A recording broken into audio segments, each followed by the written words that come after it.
warahmatullahi wabarakatuh. Halo semuanya, perkenalkan nama saya Suci Mawadah dari jurusan Ekonomi Syariah.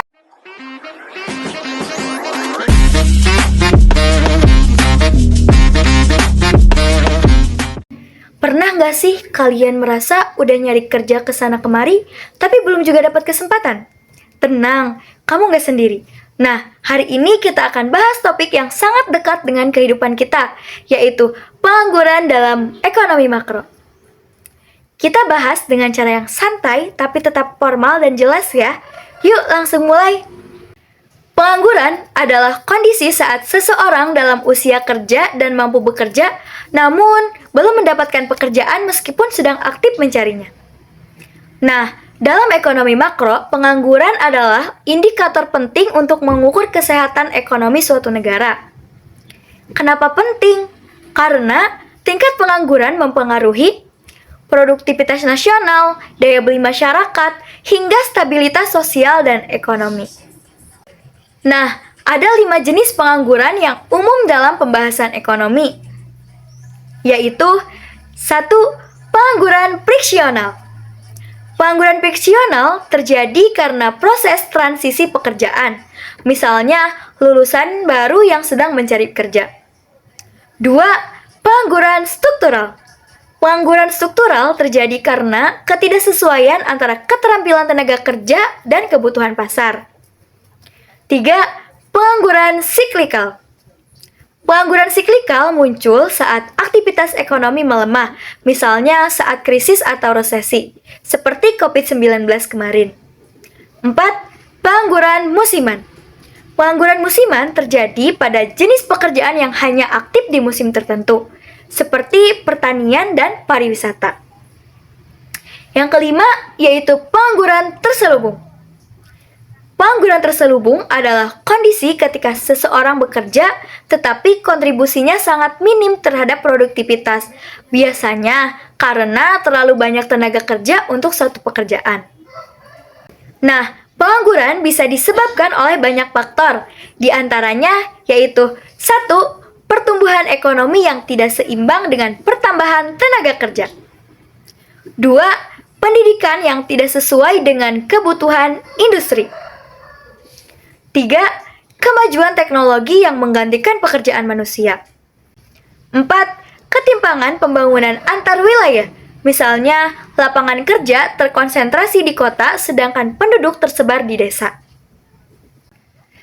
Dampak dari pengangguran sangat serius, baik dalam aspek ekonomi maupun sosial. Adapun dampak pengangguran dalam ekonomi yaitu menurunnya pendapatan nasional, melemahnya konsumsi masyarakat, bertambahnya beban negara melalui bantuan sosial.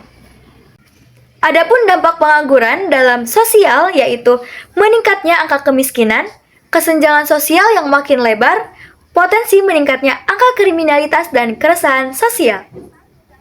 Sekarang, mari kita lihat data resmi dari BPS per Februari 2025.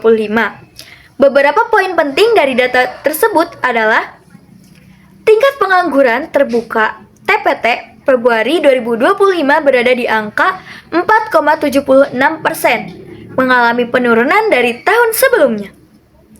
Nah, laki-laki memiliki TPT lebih tinggi dibanding perempuan. Tingkat pengangguran lebih tinggi di perkotaan dibanding pedesaan. Pekerjaan penuh meningkat, artinya kualitas tenaga kerja juga mulai membaik.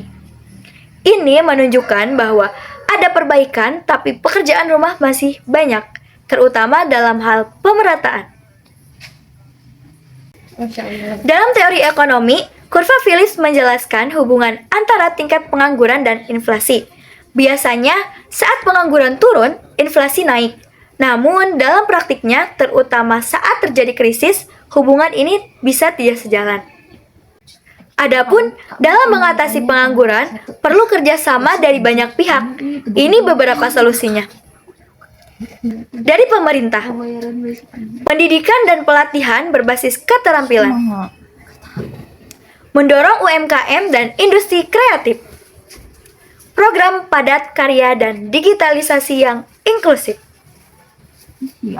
Dari dunia industri, menyediakan peluang magang dan pelatihan, serta kolaborasi aktif dengan dunia pendidikan. Tentang hal satu, aku mending binu aku Dari kita sendiri, tingkatkan skill digital, komunikasi, dan manajemen waktu.